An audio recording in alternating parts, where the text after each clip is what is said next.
Hace un par de años volvía de una fiesta. Eran casi las 2 de la mañana y me quedaban más de 40 minutos de camino. La carretera estaba vacía y el marcador de gasolina marcaba casi en rojo, así que tuve que detenerme en una gasolinera solitaria al borde del camino. Mientras llenaba el tanque, noté a un hombre sentado en la banqueta, justo al lado de la tienda. No parecía un indigente. Llevaba ropa limpia, una chaqueta oscura, y se veía relativamente joven. Pero no dejaba de mirarme fijamente, sin parpadear.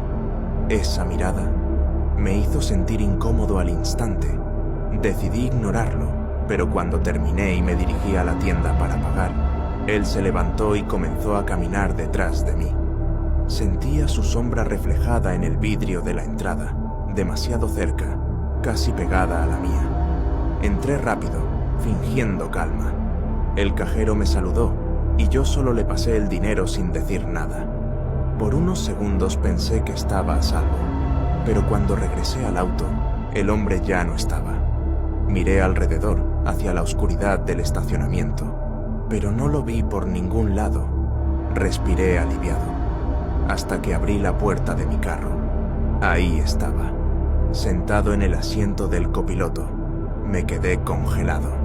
Él me miraba con una sonrisa extraña y me dijo con voz tranquila, como si me conociera: «No deberías manejar tan tarde. Pasan cosas malas en la carretera». El corazón me golpeaba en el pecho. Cerré la puerta de golpe, grité para llamar la atención del cajero, y en ese instante el hombre salió corriendo hacia la oscuridad. No miró atrás, no dijo nada más. Simplemente se perdió entre los árboles que rodeaban la estación. Llamaron a la policía. Cuando llegaron, revisaron las cámaras de seguridad. Y ahí fue cuando algo me heló la sangre. En las grabaciones se veía cómo yo cargaba gasolina, cómo entraba a pagar, cómo volvía a mi coche. Pero el hombre nunca apareció en ninguna parte del video. Desde esa noche, nunca más he vuelto a parar en una gasolinera de madrugada. Y lo peor es que aún, a veces, cuando manejo tarde en la noche, siento que alguien me observa desde el asiento vacío del copiloto.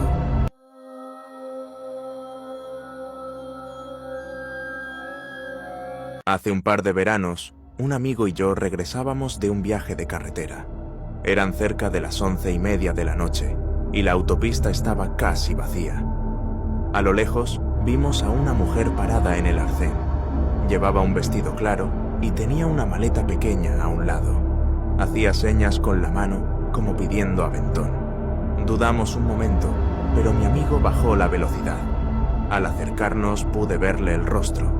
No parecía perdida, solo seria, muy seria.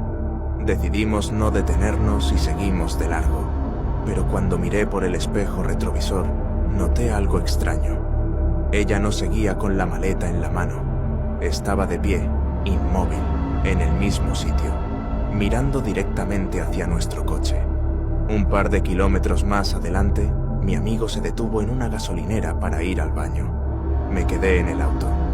Apenas habían pasado unos minutos cuando escuché un golpe suave en la ventana trasera. Me giré lentamente, y la mujer del camino estaba ahí, parada junto al coche.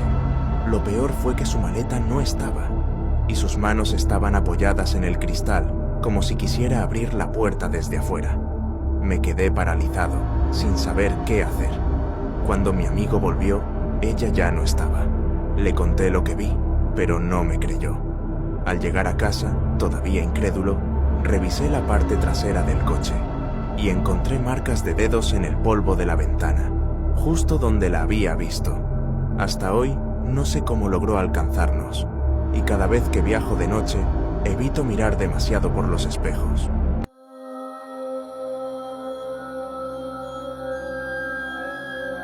Hace unos años, me mudé a un edificio pequeño, de esos viejos que parecen tranquilos, pero tienen pasillos demasiado silenciosos. El administrador me advirtió que el departamento de al lado estaba vacío.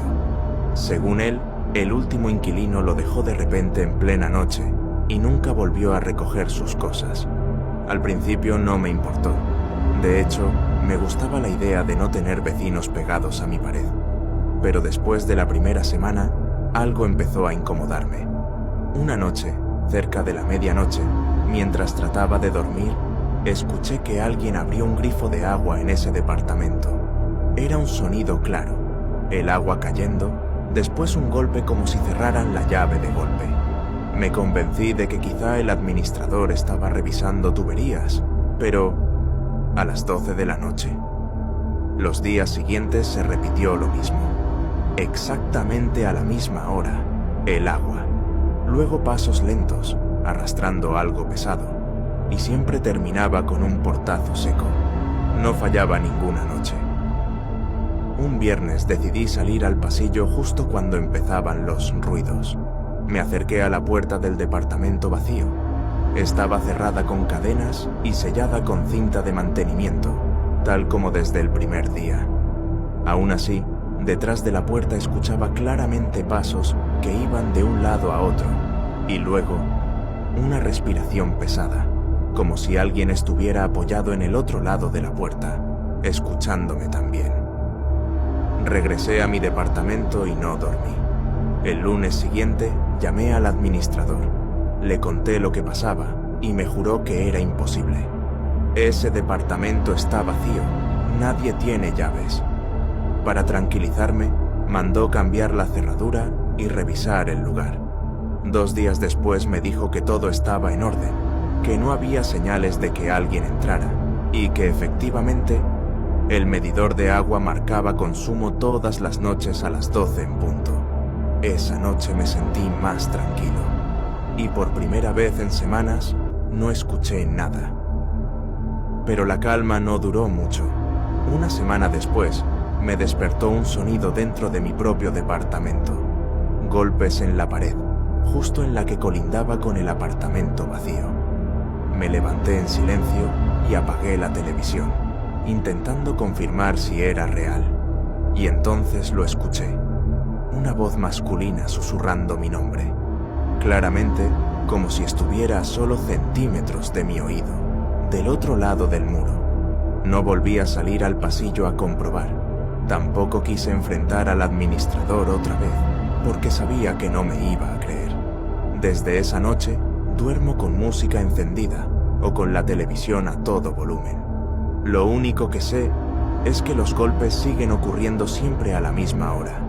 Y a veces, entre golpe y golpe, esa voz sigue susurrando mi nombre, como si estuviera esperando a que abra la puerta.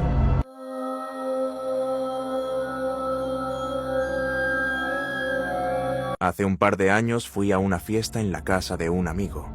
No había bebido demasiado, y como mi departamento quedaba a unas pocas cuadras, decidí irme caminando. Era pasada la 1 de la madrugada, y las calles estaban completamente vacías. Al principio todo parecía tranquilo, pero apenas doblé la primera esquina, escuché pasos detrás de mí. No era raro, pensé que tal vez alguien más de la fiesta iba en la misma dirección. Caminé más rápido, y los pasos también aceleraron. Me giré para mirar. A unos 20 metros estaba un hombre, alto, con sudadera negra y la capucha puesta. No lo reconocí de la fiesta.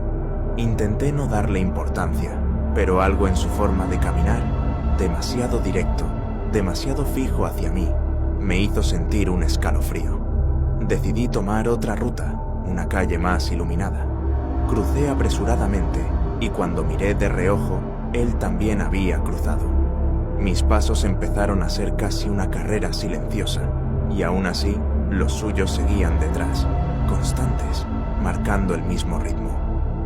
Al llegar a mi edificio, saqué las llaves temblando. Fue entonces cuando escuché su voz, baja, apenas un murmullo desde la sombra. «¿Vives aquí, verdad?» Me quedé helado. No respondí, solo abrí la puerta como pude y me metí al edificio.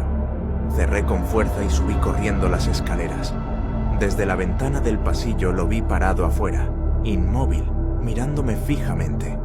Me quedé despierto toda la noche, con las luces encendidas, esperando a que se fuera. Cuando por fin amaneció y me asomé, ya no estaba. Lo más extraño es que, unos días después, un vecino me contó que habían atrapado a un hombre merodeando por la zona.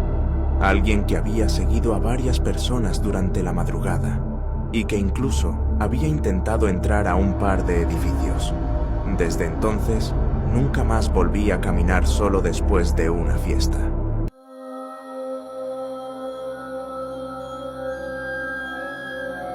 Hace unos meses, mis padres se fueron de viaje por un fin de semana y me quedé solo en casa. Nunca me había molestado estar solo. De hecho, pensé que sería una buena oportunidad para relajarme, jugar videojuegos hasta tarde y no preocuparme por nada. La primera noche todo parecía normal, hasta que alrededor de la medianoche, mientras estaba en mi cuarto con los audífonos puestos, escuché un golpe seco en el pasillo. Me los quité de inmediato y esperé en silencio. No escuché nada más. Supuse que la madera de la casa había crujido, como pasa a veces, y lo dejé pasar. Pero unos minutos después lo volví a escuchar. Esta vez no era un golpe, eran pasos, lentos, arrastrados, como si alguien caminara descalzo por el pasillo. El sonido era demasiado claro para ser mi imaginación. Me armé de valor, abrí la puerta de mi cuarto y encendí la luz del pasillo. Estaba vacío. Caminé hasta la sala, revisé la puerta principal, las ventanas, incluso la cocina. Todo estaba cerrado con seguro. Regresé a mi cuarto, pero dejé la puerta entreabierta, por si acaso. Me costó mucho volver a concentrarme, pero logré distraerme otra vez, hasta que escuché algo que me heló la sangre, el clic de un interruptor. Las luces del pasillo se habían apagado solas. Me quedé inmóvil, el corazón golpeándome en el pecho. Entonces, sin previo aviso, recibí una notificación en el celular, un mensaje de un número desconocido. Era una foto.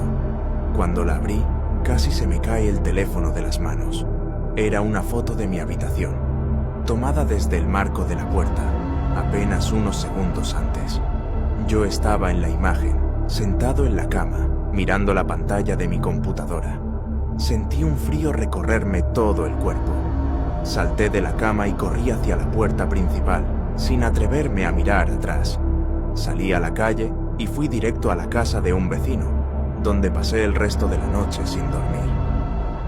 A la mañana siguiente, regresé con mi padre para revisar la casa. Todo parecía en orden, ninguna ventana forzada, ninguna puerta rota. Pero entonces, en el pasillo, notamos algo. La puerta del ático estaba entreabierta. Subimos una linterna y revisamos. Ahí encontramos una colchoneta vieja, botellas de agua y envolturas de comida. Alguien había estado viviendo en el ático, y por lo que parecía, llevaba semanas ahí. Nunca supimos quién fue ni cómo entró. Lo único que recuerdo es esa foto en mi celular, y la certeza de que esa noche no estaba tan solo en casa como pensaba.